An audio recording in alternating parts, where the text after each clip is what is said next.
After the end of Lord Krishna's incarnation on earth, Kali, the fourth yuga, had claimed its power in the world. Righteousness and action ordained by the scriptures were at the verge of neglect. During this period, the Kuru Empire was ruled by King Parikshit, the grandson of Arjuna. Not only was King Parikshit a powerful emperor, but he was also an exceptional devotee of Krishna. When the king's mother, Uttara, had been pregnant with him, Lord Krishna himself had appeared inside her womb to protect Parikshit from a deadly weapon dispatched by an enemy. So, since his birth, Parikshit felt a strong and instinctive attraction to the Lord. Everything in his kingdom, from royal events to artistic pursuits, were centered on Krishna. One day, Parikshit was traveling back home in his chariot. As he approached the Sarasvati River, the king came across a disturbing scene that made his jaw drop in shock. He pulled the black horses, drawing his chariot to a stop.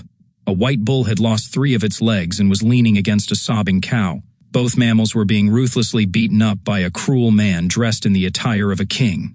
King Parikshit tightly gripped his bow and fiercely glared at the man. "Who are you?" the king roared. "How dare you use your power to harm the helpless under my protection? Do you think now that Krishna's incarnation has come to an end, you can get away with just whatever you want?" Parikshit then turned to the seriously injured bull. After exchanging a few words with the animal, the king realized the bull was the personification of Dharma itself, and that the cow was the personification of the earth. It was clear that the welfare of the earth was intrinsically tied to the upholding of Dharma. Dharma is said to have stood on 4 pillars: austerity, cleanliness, mercy, and truth, Parikshit began, voicing his thoughts aloud. But now, amidst the terrible Kali Yuga, only the pillar of truth remains of these 4. The king suddenly whipped his head around to face the man who had been beating up the one-legged bull. "Then you," he gasped. "You must be the manifestation of Kali himself." Parikshit yanked his sword out of his scabbard and prepared to kill the man whom he was sure was Kali. Kali trembled and folded his arms. He knew the king was powerful enough to put an end to him. "Please, your majesty," Kali implored, "please spare me. I too am your subject and deserve some safe haven in your kingdom." Parikshit lowered his sword. As a righteous king, he knew it was his duty to protect those who came under his refuge. But he still had to address the elephant in the room. "Why should I?" he asked. You're Kali. You rip away the righteousness from the world." Kali nodded gently. "I know, it's my nature, but hear me out, I'm not all bad. I have an offer that you will certainly not want to refuse." Parikshit was intrigued but skeptical.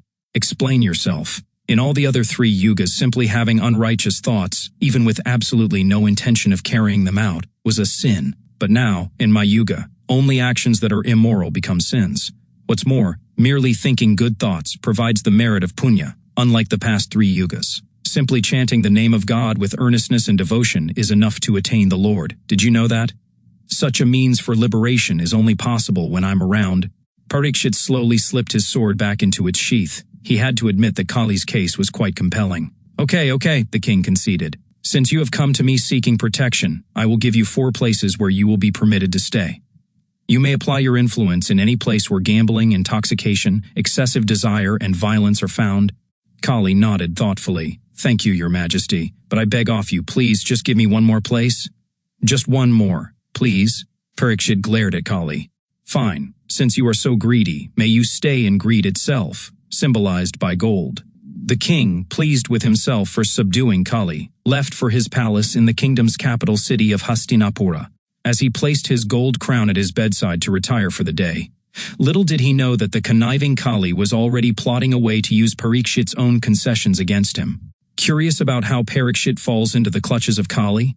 Find out in the next part of the story, King Parikshit's Curse. If these stories of Dharma and Bhakti resonate with your soul, then become a part of this journey. Subscribe to Bhakti and Dharma, where every story brings you closer to the eternal truth.